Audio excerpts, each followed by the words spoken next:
20, 25, 35, 40 എന്നീ സംഖ്യകൾ കൊണ്ട് ഹരിക്കുമ്പോൾ ശിഷ്ടങ്ങൾ യഥാക്രമം 13, 18, 28, 33 കിട്ടുന്ന ഏറ്റവും ചെറിയ സംഖ്യ കാണുക.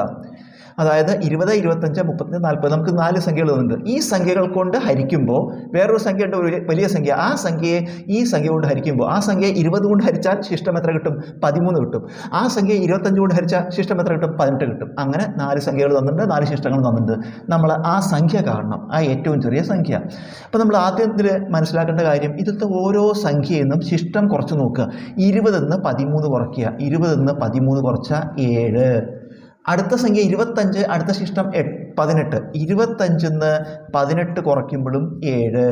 അടുത്ത സംഖ്യ 35, അടുത്ത ശിഷ്ടം 28. 35 നിന്ന് 28 കുറയ്ക്കുമ്പോഴും ശിഷ്ടം 7. അതുപോലെ 40 നിന്ന് 33 കുറച്ചാലോ അപ്പോഴും 7 ഈ വ്യത്യാസങ്ങൾ തുല്യമാണ്. ഇനി നമ്മൾ ചെയ്യേണ്ടത് എന്നീ സംഖ്യകൾ കൊണ്ട് ഹരിക്കുമ്പോൾ എന്ന് വരുമ്പോൾ നമ്മൾ LCM കാണുക. ഏതിൻ്റെ? ഈ 4 സംഖ്യകളുടെ LCM കാണുക. ഏതൊക്കെയാണ്? 20, 25, 35, 40 ഈ സംഖ്യകളുടെ LCM. നമുക്കിതിനെ എല്ലാത്തിനെയും ഏതുകൊണ്ട് ഹരിക്കാം? 5 കൊണ്ട്. 4 5 20, 5 25, 7 5 35, 2 5 40. ഇനി ഇതിനെ എല്ലാത്തിനെയും ഹരിക്കാൻ പറ്റണതില്ല. ഏതെങ്കിലും 3 എണ്ണത്തിനെ ഹരിക്കാൻ പറ്റണമെന്നില്ല. ഏതെങ്കിലും 2 എണ്ണത്തിനെ ഹരിക്കാം. 4നെ 8നെ നമുക്ക് 4 കൊണ്ട് ഹരിക്കാം.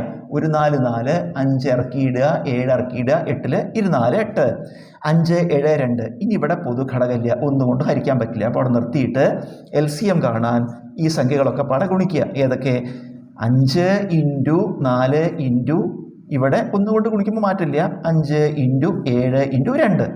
5 × 4 20, × 5 100, × 7 700, × 2 1400 നമുക്ക് ഈ സംഖ്യകളുടെ LCM കിട്ടി. ഇനി നമ്മൾ ചെയ്യേണ്ടത് ഈ LCMത്തിൽ നിന്ന് ഈ പൊതുവായ വ്യത്യാസം, നമ്മൾ ആദ്യം വ്യത്യാസം കണ്ടുപിടിച്ചിട്ട് എല്ലാം തുല്യമാണ്, ആ പൊതുവായ വ്യത്യാസം കുറയ്ക്കുക. അതായത് 1400 നിന്ന് 7 കുറയ്ക്കുക, 1393 എന്ന് വരും. ഇതാണ് ഉത്തരം. അതായത് 1393നെ 20 കൊണ്ട് ഹരിച്ചാൽ ശിഷ്ടം 13 കിട്ടും.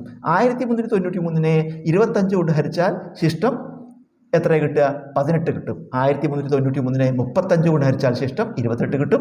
1393നെ 40 കൊണ്ട് ഹരിച്ചാലോ ശിഷ്ടം 33 കിട്ടും. അപ്പോൾ ഉത്തരം 1393.